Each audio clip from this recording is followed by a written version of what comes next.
ጠንካራው ነው። እዚህ ዓለም ላይ ብቻቸውን ልትቀሩ ትችላላችሁ። ማንም ሰው ላይ አትጠጉ። እዚህ ዓለም ለምንድን ነው የመጣሁት የሚለውን አስቡ። እዚች ዓለም ላይ ብዙ እንደማትቆዩ አስቡ። ቀናቶች በነጎዱ ቁጥር ወደ ሞት እየቀረባቸው ነው። ሞት ወደ እናንተ እየቀረበ ነው። መቼ እንደምትሞቱም አታውቁ። እድለኛ ሰው ብሎ ማለት አምላኩ አላህ ለፈጠረበት ዓላማ የኖረ ሰው ነው። እርሱ ምንድነው? በእርሱ አምነህ እርሱን መገዛት ነው። በቃ ወማ ኸለቅቱል ጂነ ወልኢንሰ ኢላ ሊያዕቡዱን አለ አላህ ሲናገር።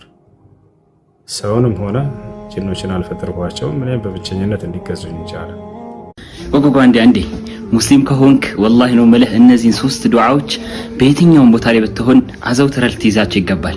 እነዚህ ዱዓዎች በጣም አስፈላጊ ናቸውና ሙስሊም ከሆናችሁ እንደተሳለፉት ቪዲዮን በደንብ ኮፒ ሊንክ እያደረጋችሁ እስከ መጨረሻው ተከታተሉት። ዱዓዎቹን በጣም አጭር ናቸው፣ አብራችሁ በሉት። አንደኛው አላሁመ ያ ሙቀሊበል ቁሉብ ሰቢት ቀልቢ ዐላ ዲኒክ፣ አላህ ሆይ ልቦችን ገለባባቸውን ከጌታ ሆይ ልቤን በዲንህ ላይ አጽናልኝ። ሁለተኛው አላሁመ አዒኒ ዐላ ዚክሪከ ወሹክሪከ ወሑስኒ ዒባደቲክ፣ አላህ ሆይ አንተን በማውሳት አንተን በማመስገን እንዲሁም አንተን በአማረ ሁኔታ በመገዛት ላይ አግዘኝ።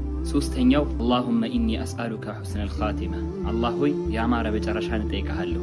እነዚህን አጫጭር ዱዓዎችን ልጆቼ አላህን የሚፈሩ አኽላቅ ያላቸው ልጆች ለመሆናቸው ሰበቡ ባለቤቴ ናት። እሷን ለማግኘት የሰበቡ ደግሞ የሌሊት ሰላት ነው ሲል ይናገራል። ምን ኻፍ አድለች ረጅም መንገድ እንደሚጠብቁ አወቀ። የቀብርን ቅጣት ጌታው ፊት መቆምን የፈራ በጊዜ ይነሳል። ሰዎች ሁሉ ሲተኙ ይነሳና ጌታ አንተ ጋር እንግዳውኝ ስመጣ አደራ የኔን መጨረሻ አደራ እያለ ይማጸናል። በሌሊት ሰላት ምክንያት አንዱ የሚፈልገውን ሲያገኝ ሌላው ሀጃው ወጥቷል። አንዱ ሲዘወጅ ሌላው ከህመም ወድቋል።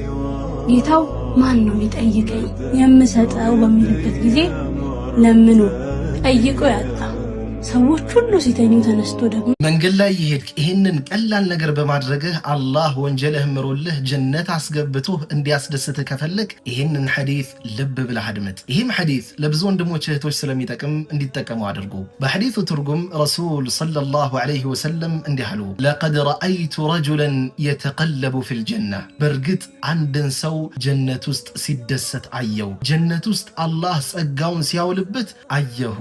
ፊ ሸጀረትን ቀጠዐሃ ሚን ظهر الطريق፣ በመንገድ ላይ በቆረጠው ዛፍ ምክንያት አንድን ሰው ጀነት ውስጥ ሲደሰት አየሁ አሉ። ካነት ቱእዚ ናስ፣ እቺ ዛፍ ሰዎችን ትጎዳ ነበር፣ ሰዎችን አዛ ታደርግ ነበር አሉ ዐለይሂ ሰላቱ ወሰላም። የትኛው መልካም ስራ ወንጀል